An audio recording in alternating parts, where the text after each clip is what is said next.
this government shall be upon his shoulders? Is it in a future sense, where this in the kingdom? Is it in the sense of we need to advocate and go for that in the kind of the social public square idea as Christians fulfilling God's will to make it so that Christianity can flourish in the midst of our culture today? So is it an ideal that we go for, strive for, or is it a future idea?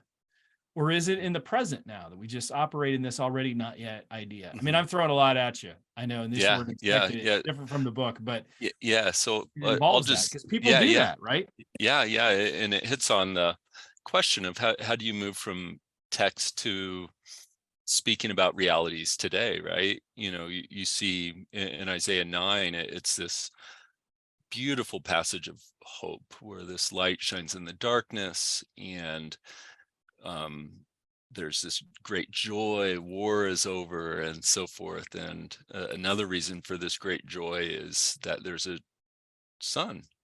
Son's been given to us. A child has been born. And among other things that it says about this son, it says, and the government shall be upon his shoulders, right? So the question is, okay, as Isaiah's envisioning a time where there'll be a king who has a government upon his shoulders, what would that have actually meant back then, right?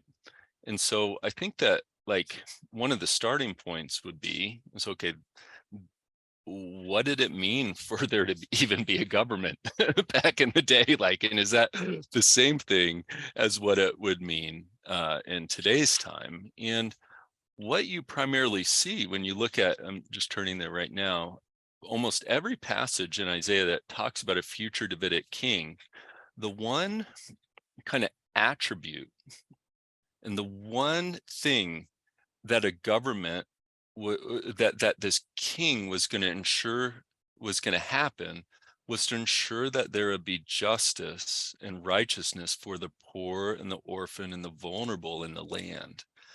This is a grand hope, and when that's in place, all of a sudden you can have peace. You see in Isaiah 11, the Spirit, he's that shoot coming out of the stump of Jesse, and the Spirit comes on him, and he has this incredible wisdom. What does his wisdom enable him to do?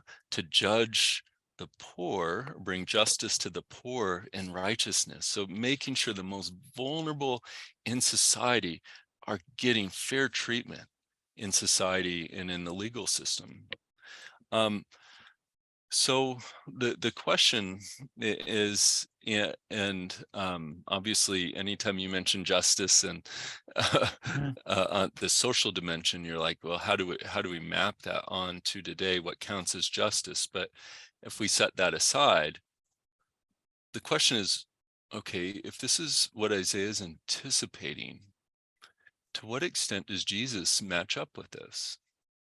And what we see is that in his first coming, he came not so much to fulfill this title or this aspect of the Davidic office of this setting up a throne in Jerusalem and ruling and establishing justice and righteousness and peace, right? As great as that would have been, right?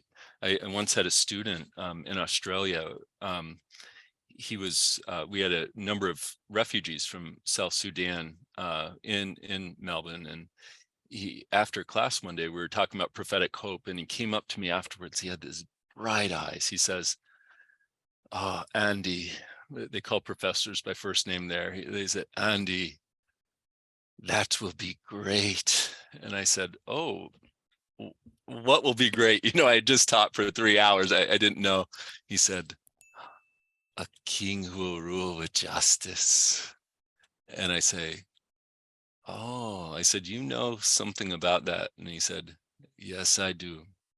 And he just left with a big smile on his face. And I think what you see in this hope for a king is that seeing that value of a king who brings justice is probably what the people when Jesus first came were kind of wanting, like, oh, a king who would come and finally bring justice to us. We've been so mistreated. But Jesus's first coming, I think, is largely wrapped up in um, his role of taking on the mission of the suffering servant, where he would die and experience injustice so that we, the unjust, can be put right with God. And yes, we do say Jesus is the Messiah, the Davidic king, but we look for much of what that Davidic office would involve in his second coming. But nonetheless, when we see Jesus's life, although he didn't set up like a political rule, if you will, he was very much embodying the heart of a king who would care about justice for the most vulnerable and poor. Mm.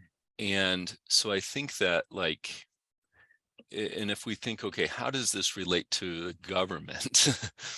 I think it would be a huge stretch to kind of say, well, this is talking about a modern government being upon the shoulders of Jesus. I think more what we're envisioning now, if we think about what God's kingdom is, I think we imagine now in his church, he's reigning over his church. He's calling us to be agents of justice and so forth. So there is that already-ness that we're kind of working towards, but there's also this grand hope of when he comes again.